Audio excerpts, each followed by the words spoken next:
नमस्कार साथियों मेरे इस YouTube चैनल पर आप सभी लोगों का स्वागत है। आज की वीडियो में हम लोग ग्रामीण परिवेश और यूपी जीके से संबंधित टॉप 20 क्वेश्चंस के बारे में बात करेंगे। ये जो टॉप 20 क्वेश्चंस की सीरीज़ चलाई जा रही है, यह सीरीज़ प्रीवियस ईयर एग्ज़ाम के बेस पर बनाई गई है और साथ ही में इस सीरीज़ में इम्पोर्टेंट पॉइंट मेंशन किए गए हैं। आप इस सीरीज़ को हमारे वीडियो में दी गई लिंक पर क्लिक करके आप इस सीरीज़ को डाउनलोड कर सकते हैं और इस सीरीज़ को आप अपने कॉपी में भी मेंशन कर सकते हैं। आप लोगों की जो नवंबर में लेखपाल भर्ती होनी है, उसके लिए ये सीरीज़ काफ़ी हेल्पफुल साबित होगी, तो इसलिए इस सीरीज़ से आप जुड़े रहिए। और इस सीरीज़ में जो क्वेश्चंस क्रिएट किए गए हैं वो प्रीवियस ईयर एग्ज़ाम के बेस पर क्रिएट किए गए हैं, साथ ही में इम्पोर्टेंट पॉइंट मेंशन भी किए गए हैं जिन्हें आप अपनी कॉपी में नोट कर सकते हैं। तो ये इस सीरीज़ का टेस्ट नंबर फर्स्ट है। हम लोग इस सीरीज़ में टेस्ट नंबर फर्स्ट में टॉप 20 क्वेश्चंस देखेंगे, तो शुरू से लेकर अंत तक आप इस वीडियो में बने रहिए। यदि आप हमारे YouTube चैनल पर पहली बार विजिट कर रहे हैं तो हमारे चैनल को सब्सक्राइब कर लीजिए। आपको ग्रामीण परिवेश और यूपी जीके से संबंधित इसी तरह के टेस्ट पेपर हमारे YouTube चैनल के माध्यम से मिलते रहेंगे। तो साथियों, पहला प्रश्न देख लेते हैं हम। पहला प्रश्न दिया गया है, इंदिरा आवास योजना के संचालन के लिए निम्नलिखित में से कौन सा मंत्रालय जिम्मेदार है? तो इसका राइट आंसर हो जाएगा ग्रामीण विकास मंत्रालय। ऑप्शन नंबर सेकंड राइट हो जाएगा। इम्पोर्टेंट पॉइंट में जो इसमें मेंशन किए गए हैं वो डिस्कस कर लेते हैं। जून 1985 में राजीव गांधी जी के अधिवास के दौरान इंदिरा आवास योजना शुरू की गई थी। ग्रामीण विकास मंत्रालय इंदिरा आवास योजना संचालन के लिए जिम्मेदार मंत्रालय है। इसे भारत में 7वीं पंचवर्षीय योजना के दौरान लॉन्च किया गया था। आपसे क्वेश्चन किया जा सकता है कि इंदिरा आवास योजना को किस पंचवर्षीय योजना के दौरान लॉन्च किया गया था? तो इसका राइट आंसर हो जाएगा 7वीं पंचवर्षीय योजना के दौरान। प्रारंभ में इसे ग्रामीण भूमिहीन रोजगार गारंटी कार्यक्रम के एक उपसमूह के रूप में लॉन्च किया गया था और 1989 में यह एक जवार योजना का उपसमूह बन गया। वर्ष 2016 में इसका नाम बदलकर प्रधानमंत्री ग्रामीण आवास योजना रख दिया गया था। तो इंदिरा आवास योजना का नाम बदलकर प्रधानमंत्री ग्रामीण आवास योजना कब कर दिया गया था? तो वर्ष 2016 में।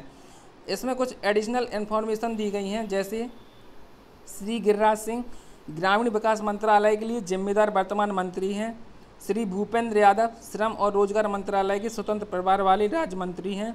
श्री धर्मेंद्र प्रधान शिक्षा मंत्रालय के लिए जिम्मेदार वर्तमान मंत्री हैं। डॉक्टर वीरेंद्र कुमार वर्तमान मंत्री हैं जो सामाजिक न्याय और सशक्तिकरण मंत्रालय के लिए जिम्मेदार हैं। इसके बाद हमारा सेकंड क्वेश्चन है, निम्नलिखित में से कौन सा राज्य भारत में मिर्च का सबसे बड़ा उत्पादक है? तो इस प्रश्न का right answer option number C right हो जाएगा, Andhra Pradesh. Important point discuss कर लेते हैं। मिर्च को दुनिया की सबसे महत्वपूर्ण व्यावसायिक मसाला फसलों में से एक माना जाता है। मिर्च को आश्चर्य मसाला भी कहा जाता है। माना जाता है कि मिर्च की उत्पत्ति उष्णकटिबंधीय अमेरिका में हुई थी। आंध्र प्रदेश भारत में मिर्च का सबसे बड़ा उत्पादक राज्य है। भारत में कुल मिर्च उत्पादन में आंध्र प्रदेश का योगदान लगभग 57% है। इसको भी ध्यान में रखेंगे। साथ ही में ये भी पॉइंट, जो थर्ड पॉइंट दिया गया है, ये भी इम्पोर्टेंट है। आंध्र प्रदेश, महाराष्ट्र, कर्नाटक और तमिलनाडु देश में कुल मिर्च उत्पादन क्षेत्र का लगभग 75% हिस्सा है। क्वेश्चन नंबर थर्ड दिया गया है, प्रधानमंत्री उज्ज्वला योजना किससे संबंधित है? तो इस प्रश्न का राइट आंसर हो जाएगा एलपीजी कनेक्शन से। ऑप्शन नंबर सी इसका राइट हो जाएगा। इंपॉर्टेंट पॉइंट डिस्कस कर लेते हैं। प्रधानमंत्री उज्ज्वला योजना PMUY 1 मई 2016 को लॉन्च की गई थी। इस योजना का मुख्य उद्देश्य BPL से संबंधित महिलाओं को मुफ्त LPG कनेक्शन प्रदान करना था। तो आपसे पूछा जा सकता है कि यह योजना कब लॉन्च की गई थी और इस योजना का मुख्य उद्देश्य क्या था? और इधर जो BPL शब्द का यूज किया गया है, इसका फुल फॉर्म होता है बिलो दी पॉवर्टी लाइन। इसके बाद कौशल भारत कार्यक्रम के बारे में बात कर लेते हैं। इसे 15 जुलाई 2015 को भाजपा के नेतृत्व वाली सरकार ने लॉन्च किया था। ग्रामीण कौशल भारत भी इस योजना का एक हिस्सा है। इसने व्यक्ति को कौशल और व्यवसाय प्रदान करना शुरू कर दिया है ताकि वह आत्मनिर्भर बन सकें और देश की आर्थिक वृद्धि में वृद्धि हो सके।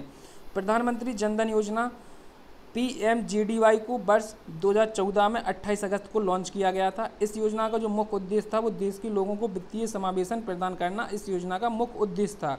यह योजना जीवन बीमा भी प्रदान करती है। इसके बाद प्रधानमंत्री सहज बिजली योजना के बारे में बात कर लेते हैं। उत्तर प्रदेश, उड़ीसा, जम्मू कश्मीर, झारखंड, दिल्ली, बिहार, मध्य प्रदेश जैसे राज्यों के सभी गाँवों में बिजली पहुँचाने के उद्देश्य से सौभाग्य योजना की शुरुआत 25 सितंबर 2017 को पंडित दीनदयाल उपाध्याय की जयंती पर की गई थी। इस योजना का जो मुख्य उद्देश्य था वो ग्रामीण और शहरी क्षेत्रों में मुफ्त बिजली कनेक्शन प्रदान करना था। क्वेश्चन नंबर 4 दिया गया है, उत्तर प्रदेश में किस प्रकार की मिट्टी अधिकतम मात्रा में पाई जाती है? तो इस प्रश्न का राइट आंसर हो जाएगा जलोढ़ मिट्टी। ऑप्शन नंबर बी राइट हो जाएगा। इंपॉर्टेंट पॉइंट डिस्कस कर लेते हैं। गंगा और उसकी सहायक नदियों द्वारा यह हिमालय में प्रवाहित होने के कारण जमा होती है। क्वेश्चन नंबर 5 दिया गया है, मनरेगा के तहत जॉब कार्ड की वैधता क्या है? तो इसका right answer option number C हो जाएगा 5 वर्ष। इंपॉर्टेंट पॉइंट डिस्कस कर लेते हैं।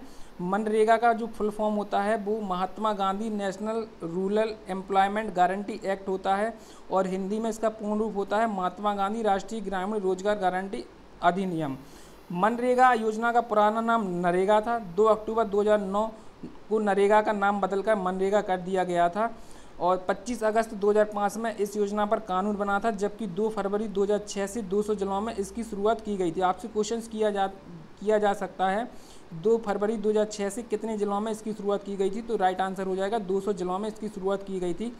2008 से मनरेगा योजना पूरे भारतवर्ष में लागू हुई थी।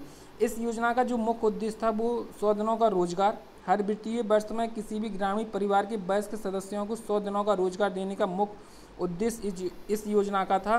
साथ ही में ग्रामीण लोगों की जीविका सुरक्षा, गरीबी उन्मूलन तथा क्रय शक्ति बढ़ाने के उद्देश्य से इस योजना को शुरू किया गया था। मनरेगा योजना का मुख्य उद्देश्य ग्रामीण इलाकों का विकास करना, जिसमें आमतौर पर सड़कों, नहरों, तालाबों तथा कुओं जैसी टिकाऊ संपत्ति निर्माण किया जाता है। अगर आप बजट की बात करें कि 2021 में इसका बजट कितना था, तो 2021 के लिए इसका जो बजट दिया गया था वो 73,000 करोड़ रुपए का प्रावधान किया गया था और वर्ष 2020-21 में इस योजना के लिए कुल 1 लाख करोड़ रुपए से ज़्यादा आवंटित किए गए थे। तो 2020-21 का बजट मनरेगा के लिए सबसे जो बजट था वो सबसे बड़ा बजट था और 2021-22 का जो बजट था उसमें 73,000 करोड़ रुपए का प्रावधान किया गया था। इसके बाद क्वेश्चन नंबर 6 है, 2011 की जनगणना के अनुसार निम्नलिखित में से किस राज्य में सबसे अधिक ग्रामीण आबादी है? तो सबसे अधिक ग्रामीण आबादी उत्तर प्रदेश में है। इस प्रश्न का right answer option number D right हो जाएगा। इंपॉर्टेंट पॉइंट डिस्कस कर लेते हैं। 2011 की जनगणना 15वीं भारतीय जनगणना थी, जिसे 2 चरणों में सूचीबद्ध किया गया था। सबसे ज़्यादा ग्रामीण जनसंख्या उत्तर प्रदेश में है, इसके बाद महाराष्ट्र, फिर पंजाब और इसके बाद महाराष्ट्र के बाद मध्य प्रदेश और मध्य प्रदेश के बाद पंजाब। इसके बाद हमारा क्वेश्चन नंबर 7 दिया गया है, भारत का कौन सा राज्य कपास का सबसे बड़ा उत्पादक है? तो इस प्रश्न का राइट आंसर गुजरात हो जाएगा। ऑप्शन नंबर ए राइट, इस प्रश्न का ऑप्शन नंबर ए राइट हो जाएगा। इंपॉर्टेंट पॉइंट डिस्कस कर लेते हैं। गुजरात के अलावा तमिलनाडु और उड़ीसा राज्य में भी कपास उगाई जाती है। कपास गर्म जलवायु में बढ़ती है तथा काली मिट्टी कपास के विकास के लिए सबसे उपयुक्त मिट्टी है। काली मिट्टी को लावा मिट्टी या रेगुर मिट्टी भी कहा जाता है। इसके बाद कुछ और इन्फॉर्मेशन देख लेते हैं। भारत में सबसे बड़ा चावल उत्पादक राज्य पश्चिम बंगाल है। भारत में सबसे बड़ा गेहूं उत्पादक राज्य उत्तर प्रदेश है। भारत में सबसे बड़ा सफ़ेद सरसों और सरसों उत्पादक राज्य राजस्थान है। भारत में सबसे बड़ा चीनी उत्पादक राज्य महाराष्ट्र है। भारत में सबसे बड़ा दाल उत्पादक राज्य मध्य प्रदेश है और भारत में सबसे बड़ा जूट उत्पादक राज्य पश्चिम बंगाल है। क्वेश्चन नंबर 8 दिया गया है। साथियों, इसमें जो इम्पोर्टेंट पॉइंट मेंशन किए गए हैं इनको आप अपनी कॉपी में नोट कर सकते हैं। आगामी होने वाली लेखपाल भर्ती परीक्षा के लिए ये इम्पोर्टेंट पॉइंट आपके लिए बहुत महत्वपूर्ण साबित होंगे। क्वेश्चन नंबर 8 दिया गया है, पंचायती राज निम्नलिखित में से किस राज्य में पहली बार प्रस्तुत किया गया था? तो ये राजस्थान राज्य में प्रस्तुत किया गया था। इस प्रश्न का right answer option number C हो जाएगा। इंपॉर्टेंट पॉइंट डिस्कस कर लेते हैं। 2 अक्टूबर 1959 को तत्कालीन प्रधानमंत्री जवाहरलाल नेहरू ने राजस्थान के नागौर जिले में पंचायती राज व्यवस्था की औपचारिक शुरुआत की थी। क्वेश्चन नंबर 9 दिया गया है, निम्नलिखित में से कौन भारत की सबसे लंबी नहर है? तो भारत की सबसे लंबी नहर इंदिरा गांधी नहर है। ऑप्शन नंबर सी इसका राइट हो जाएगा। इंपॉर्टेंट पॉइंट डिस्कस कर लेते हैं। इस नहर की उत्पत्ति सतलज और ब्यास के संगम पर पंजाब में स्थित हरी की बैराज से हुई थी। यह नहर हनुमानगढ़ से राजस्थान में प्रवेश करती है। इस महत्वाकांक्षी परियोजना का उद्देश्य पश्चिमी राजस्थान की प्यासी रेगिस्तानी भूमि को हिमालय के पानी से सींचना और इस क्षेत्र के करोड़ों निवासियों को पीने का पानी उपलब्ध कराना इस परियोजना का मुख्य उद्देश्य था। इसके बाद क्वेश्चन नंबर 10 दिया गया है, किस राज्य में गरीबी रेखा से नीचे रहने वाले लोगों की अधिकतम संख्या है? तो इस प्रश्न का right answer option number B right हो जाएगा, Uttar Pradesh. Important point discuss कर लेते हैं। 2011-12 के दौरान उत्तर प्रदेश में गरीबी रेखा से नीचे रहने वाली लोगों की संख्या 8.19 जो प्रति लाख में है, जो गरीबी रेखा से नीचे हैं। इसके बाद बिहार में, फिर मध्य प्रदेश में, इसके बाद महाराष्ट्र और पश्चिम बंगाल में लोग गरीबी रेखा के नीचे रहते हैं। क्वेश्चन नंबर 11 दिया गया है, निम्नलिखित में से कौन सी फसल जायद की फसल नहीं है? तो इस प्रश्न का राइट आंसर हो जाएगा सरसों। ऑप्शन नंबर ए इसका राइट हो जाएगा। इंपॉर्टेंट पॉइंट डिस्कस कर लेते हैं, खरीफ फसल के बारे में जान लेते हैं थोड़ा।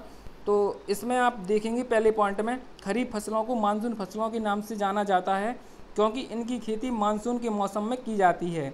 यह फसलें बारिश के मौसम की शुरुआत में बोई जाती हैं। चावल, मक्का, बाजरा, रागी, सोयाबीन, मूंगफली, कपास आदि सभी खरीफ प्रकार की फसलें हैं। जायद फसलें क्या होती हैं? तो जायद का मौसम खरीफ और रबी के बीच, जो खरीफ और रबी के मौसम के बीच का एक छोटा मौसम होता है, वो जायद फसलों का मौसम होता है। इस मौसम में उगाई जाने वाली फसलों को जायद फसलों के रूप में जाना जाता है। जैसे कद्दू, ककड़ी, तरबूज, करेला आदि सभी जायद प्रकार की फसलें हैं। इसके बाद रबी फसलों के बारे में चर्चा कर लेते हैं। ये भी फसलें हैं जिन्हें मानसून के मौसम के अंत में या सर्दियों के मौसम की शुरुआत में बोया जाता है। इन फसलों को सर्दियों की फसलों के रूप में भी जाना जाता है। रबी प्रकार की फसलों के कुछ एग्जाम्पल दिए गए हैं, जैसे गेहूँ, सरसों, दालें, जौ आदि सभी जो रबी प्रकार की फसलें हैं। इसके बाद हमारा नेक्स्ट क्वेश्चन है, ओलेरीकल्चर से क्या तात्पर्य है? तो इस प्रश्न का right answer option number C right हो जाएगा, सब्जियों की खेती। ओलेरीकल्चर से तात्पर्य सब्जियों की खेती से। इंपॉर्टेंट पॉइंट डिस्कस कर लेते हैं। ओलेरीकल्चर बागवानी की एक शाखा है जो सब्जियों के उत्पादन भंडारण से संबंधित है। सब्जियों की फसलों को 9 श्रेणियों में वर्गीकृत किया गया है। इसमें जैविक बागवानी और जैविक खेती और जैविक प्रौद्योगिकी भी शामिल हैं। इसके बाद क्वेश्चन नंबर 13 दिया गया है, उत्तर प्रदेश के निम्नलिखित में से किस क्षेत्र में अधिकतम वर्षा होती है? तो उत्तर प्रदेश की जो तराई का क्षेत्र है उसमें अधिकतम वर्षा होती है। इस प्रश्न का आंसर जो हो जाएगा वो ऑप्शन नंबर ए राइट हो जाएगा। इंपॉर्टेंट पॉइंट डिस्कस कर लेते हैं। उत्तर प्रदेश की तराई क्षेत्र में अधिकतम वर्षा होती है। तराई शब्द एक नम भूमि या कम दलदली क्षेत्र को दर्शाता है। पश्चिम बंगाल जो पश्चिम में सहारनपुर से लेकर पूर्व में देवरिया तक की जमीन की पतली पट्टी को भांवर या तराई के नाम से जाना जाता है। तराई क्षेत्र मुख्य रूप से रेत, मिट्टी, गाद और बजरी से बना होता है। इसके बाद हमारा क्वेश्चन नंबर 14 दिया गया है, निम्नलिखित में से कौन सा राज्य भारत का स्पाइस गार्डन है? तो स्पाइस गार्डन के नाम से केरल को जाना जाता है। इस प्रश्न का जो राइट आंसर हो जाएगा वो ऑप्शन नंबर सेकंड राइट हो जाएगा। इंपॉर्टेंट पॉइंट डिस्कस कर लेते हैं। केरल को भारत के मसाला उद्यान के रूप में भी जाना जाता है क्योंकि इसमें कई प्रकार के मसाले होते हैं जो अपने स्वाद के लिए पूरी दुनिया में लोकप्रिय हैं। पूरे राज्य में मसालों की खेती के लिए इडुक्की और वायनाड प्रमुख जिले हैं। तो केरल को जो मसाला होता है तो मसाला के रूप में भी केरल को जाना जाता है। इसके बाद कश्मीर के बारे में बात कर लेते हैं। तो कश्मीर बागवानी और फूलों की खेती के लिए प्रसिद्ध है, खास तौर पर केसर की खेती के लिए, जिसे केसर शहर के नाम से जाना जाता है। तो कश्मीर को केसर शहर के नाम से जाना जाता है क्योंकि कश्मीर केसर के लिए प्रसिद्ध है। इसके बाद आंध्र प्रदेश के बारे में बात कर लेते हैं। आंध्र प्रदेश चावल तंबाकू के लिए प्रसिद्ध है। आंध्र प्रदेश अपने आम और जीआई टैग के लिए प्रसिद्ध है। यह भारत में चावल के प्रमुख उत्पादक होने के कारण राइस बाउल ऑफ इंडिया के रूप में भी जाना जाता है। तो आंध्र प्रदेश को राइस बाउल ऑफ इंडिया के रूप में जाना जाता है। साथ ही में आंध्र प्रदेश आमों की जो जीआई टैग होता है उसके लिए प्रसिद्ध है। इसके बाद पंजाब के बारे में डिस्कस कर लेते हैं। तो पंजाब क्षेत्र गेहूँ, फलों और सब्जियों को उगाने के लिए प्रसिद्ध है। यही मुख्य कारण है कि पंजाब को भारत का अन्न भंडार या भारत की रोटी की टोकरी भी कहा जाता है। इसके बाद हमारा नेक्स्ट क्वेश्चन दिया गया है, जो राष्ट्रीय जलमार्ग फर्स्ट है वो इलाहाबाद को हल्दिया से जोड़ता है, जिसमें कौन सी 3 नदियां शामिल हैं? तो राष्ट्रीय जलमार्ग फर्स्ट जो इलाहाबाद को हल्दिया से जोड़ता है, इसमें 3 नदियां शामिल हैं, गंगा, भागीरथी, हुगली। इस प्रश्न का राइट आंसर ऑप्शन नंबर 3 हो जाएगा। इसके बाद हम लोग क्वेश्चन नंबर 15 देखते हैं। डिजिटल इंडिया का जो डिजिटल इंडिया योजना है इसका मुख्य उद्देश्य क्या था? तो इसका मुख्य उद्देश्य था ग्रामीण क्षेत्रों में इंटरनेट और ब्रॉडबैंड कनेक्शन को बढ़ाने के लिए डिजिटल इंडिया योजना का जो मुख्य उद्देश्य था। इसमें जो आपका राइट ऑप्शन हो जाएगा वो ऑप्शन नंबर 3 राइट हो जाएगा। इम्पोर्टेंट पॉइंट डिस्कस कर लेते हैं। डिजिटल इंडिया एक कार्यक्रम है जिसे केंद्र सरकार ने भारत को डिजिटल रूप से सशक्त ज्ञान अर्थव्यवस्था में बदलने के उद्देश्य से शुरू किया था। डिजिटल इंडिया योजना का मुख्य उद्देश्य ग्रामीण क्षेत्रों में इंटरनेट और ब्रॉडबैंड कनेक्शन को बढ़ाना है। यह योजना जो लॉन्च की गई थी वो 1 जुलाई 2015 को यह योजना की शुरुआत की गई थी।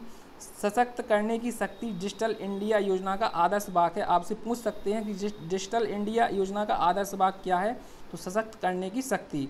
इसके बाद भारत में निर्माण और दुनिया भर में उत्पादों को बेचना मेक इन इंडिया कार्यक्रम का उद्देश्य है। तो मेक इन इंडिया कार्यक्रम का उद्देश्य क्या है? भारत में निर्माण और दुनिया भर में अपने उत्पादों को बेचना मेक इन इंडिया कार्यक्रम का उद्देश्य है। क्वेश्चन नंबर 16 दिया गया है, भारत में सबसे अधिक कौन सी फसल की खेती की जाती है? तो भारत में सबसे अधिक चावल की खेती की जाती है। इस प्रश्न का right answer option number D हो जाएगा। इंपोर्टेंट पॉइंट डिस्कस कर लेते हैं। भारत में चावल सबसे ज़्यादा उगाई जाने वाली फसल है। यह देश की कुल खाद्यान्न उत्पादन में 40% से अधिक का योगदान देता है। चावल उत्पादक जो पश्चिम बंगाल है वो भारत का सबसे बड़ा चावल उत्पादक राज्य है, जिसकी लगभग आधी कृषि योग्य भूमि चावल की खेती के अधीन है। इसके बाद नेक्स्ट पॉइंट दिया गया है, चावल की खेती के मामले में उत्तर प्रदेश लगभग 5.86 मिलियन हेक्टेयर भूमि के साथ चावल का दूसरा सबसे बड़ा उत्पादक राज्य है। तो चावल का सबसे बड़ा उत्पादक राज्य पश्चिम बंगाल है, इसके बाद उत्तर प्रदेश है। चावल एक खरीफ फसल है, इसे मानसून के अंत में या सर्दियों के मौसम की शुरुआत में बोया जाता है। क्वेश्चन नंबर 17 दिया गया है, किस राज्य सरकार ने मुख्यमंत्री ग्रामोद्योग विकास योजना की शुरुआत की है? तो इस प्रश्न का right answer option number second right हो जाएगा, उत्तर प्रदेश सरकार ने। इसके बाद क्वेश्चन नंबर 18 दिया गया है, उत्तर प्रदेश का निम्नलिखित में से कौन सा शहर रामायण सर्किट योजना का हिस्सा नहीं है? तो रामायण सर्किट योजना का हिस्सा वाराणसी नहीं है। इम्पोर्टेंट फैक्ट्स देख लेते हैं। यह योजना पर्यटन मंत्रालय द्वारा शुरू की गई थी। यह योजना राज्य और केंद्र सरकार का संयुक्त प्रयास है। इस योजना ने स्थानीय कला और कलाकारों पर जोर दिया। तो इस योजना का जो उद्देश्य था वो स्थानीय कला और कलाकारों पर जोर देना इस योजना का मुख्य उद्देश्य था। इसके बाद क्वेश्चन नंबर 19 है, काट एवं दाह कृषि डैश का एक प्रकार है। तो काट एवं दाह कृषि स्थानांतरण कृषि का एक प्रकार है। तो साथियों फिलहाल इस वीडियो में इतना ही, मिलते हैं नेक्स्ट वीडियो में। साथियों आपने देखा कि इस जो PDF में क्वेश्चंस क्रिएट किए गए हैं वो प्रीवियस ईयर एग्जाम के बेस पर क्रिएट किए गए हैं। साथ ही में इसमें इम्पोर्टेंट पॉइंट, जो सबसे बड़ी बात है, इसमें इम्पोर्टेंट पॉइंट मेंशन किए गए हैं जो आगामी लेखपाल भर्ती परीक्षा के लिए बहुत महत्वपूर्ण साबित होंगे। तो आप इन इम्पोर्टेंट पॉइंट को अपनी कॉपी में नोट डाउन कर सकते हैं। और आप इस सीरीज़ से जुड़ना चाहते हैं तो आप हमारे चैनल को सब्सक्राइब कर लीजिए। आपके लिए ये सीरीज काफ़ी हेल्पफुल साबित होगी। तो साथियों फिलहाल इस वीडियो में इतना ही, मिलते हैं नेक्स्ट वीडियो में। तब तक के लिए थैंक यू।